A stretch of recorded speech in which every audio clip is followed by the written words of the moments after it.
Hey, what is up, guys? It is Jaden Yuki coming at you with a new deck profile here today. And today, as you can see, it is my Chronofang deck. This deck is a little more budget than I'd like it to be, but if you are a budget player and you're looking for a nice Gear Chronicle deck to play, besides Gear Chronicle Time Leap, then this is your deck. So, without further ado, let's Peng was also here. I'm putting this on my channel because I'm cheap and don't want to do an deck profile. Plus, I got this cool mat. Look at it, guys. Cool. So starter, obviously, Chrono Tigar. If you want, you can have this be TikTok. He is limited to one, so having him as a starter is really good. I don't know if you can play TikTok as your starter. You don't know? I don't know either, actually. But either Chrono Tigar or basically any Gear Chronicle starter ever, because it's fine. Because it's a Gear Chronicle starter. But if you have the actual Chronofang Tiger, which I do not, sadly, then definitely play Chrono Tigar because he's great. Counterblast 1, put it into your soul when something's spun your... I believe when something's put into your opponent's deck, if you have a card or a Vanguard with Chronofang in its name, you choose a card from your bind zone, call it to rear, and it gains +4. So that's really good. Moving on to the trigger lineup, you have the 4 Night Barking Gear Tabby. Gear Tabby, basically, when he's put into the bind zone from rear, if you have a Vanguard with Chronofang in its name, put it into the soul, you draw 1, and your Vanguard gains +5k. So he's TikTok work, or not TikTok, Heart Thump worker for Chronofang. Next, I run the other 8 crit, just any generic crit, Paradox Cannon, whatever. Then I run the 4 heal, the 2 draw, because drawing isn't great in this deck, but I run the Lucky Pot so you can put it into the soul. And then another little tech, instead of Erwatar, I run the Gear Cat Mesh and Cogs, because you can put it in soul, and it's a stand trigger, so... but you guys can definitely run any trigger lineup you want. You could play one Erwater in one of those if you're feeling froggy. If you're feeling froggy, definitely play Erwatar. Moving on to grade 1s. We have 4 of Parallel Barrel Dragon. Basically, GB1, you rest one of your rear guards, call him from the bind zone to rear, and he gets +4k. So it's really good combined with, like, friggin', what's the grade 2 guy's name? Mudar. Basically, this can with Mudar's skill, become a 22k column. So that's really good. Next, you run the 4 Perfect Guard. Any perfect guard you want. I just run this guy because he's shiny. The flash is reflecting on your forehead. Oh, for real? They can't see it, but I can. You're stupid. So then I run the 3 Lassina Bell. Lassina Bell, GB1, when she's placed on bind zone from rear, you spin one of your opponent's grade 1 or less rear guards. So it gets rid of the pesky starters, gets rid of Melums or anything like that. 2 Steam Breath, Stride Fodder, and then the last grade 1 is 1 GG because soul equals game. Pretty much. Yeah. That's messy, but moving on to grade 2s. Run the 4 Steam Tamer Nani.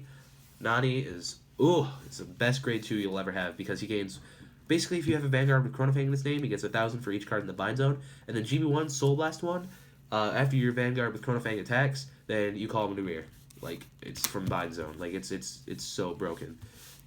Basically, because like you can just keep attacking if you have a high number of bind zone, like this card can get to high numbers. So, without, our next grade 2, the 4 Shadkusa, and then the 3 Mudar. I've been debating going back and forth between 4 Mudar, 3 Shadkusa, but right now I'm playing 4 Shadkusa, 3 Mudar, because Shadkusa does have the ability of GB1, which he's placed on rear. If you have a Vanguard with Chronofang in its name, bind one of your rear guards, she gains 3k and boost, which is really, really good because basically it just becomes a 12k booster, which is awesome. Nasty. And then Mudar, basically, you Soul Blast 1, call him from bind zone, gets +2k, so combined with Parallel Barrel, you can get, like, 22k. And then GB1, when his attack hits, you bind him, and then you Time Leap another card, and you Soul Charge 1, which is really good. So that's it for the grade 2s, moving on to the grade 3s.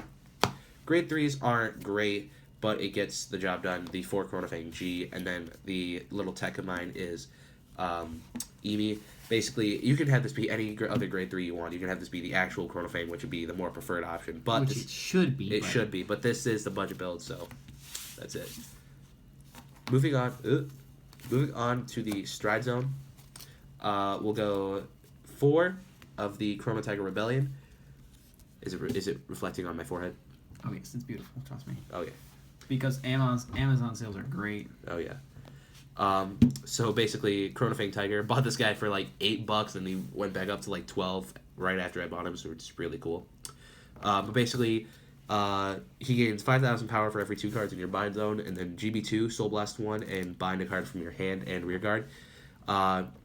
He gains a crit and a drive, which is really, really good. Because you can hit for really high numbers if you have, a bunch of cards in your bind zone, which he can. I've seen this guy get up to like 50,000, 56,000. It's really good. Well, Gillies to Rise gets up to 56. Shut up, Dark Irregular player. Okay, whatever. Next, the 4 Bind Time Dragon, because early game, you basically can just bind your rear guards. GB2, Counterblast 2, Soul Blast 1. Choose any, or choose a copy of himself, flip it over, and then bind any amount of your rear guards, and then for every card in your bind zone, spin an opponent's rear guard, and then directly after that, if you have a Gear Beast Heart card, Chronofang Tiger, you countercharge 2 and soul charge 2, which is really good. Next, proxy card, because I don't have it yet, but this should be Warp Drive Dragon. He's cheap, we don't have him. Yeah, I just haven't ordered him yet.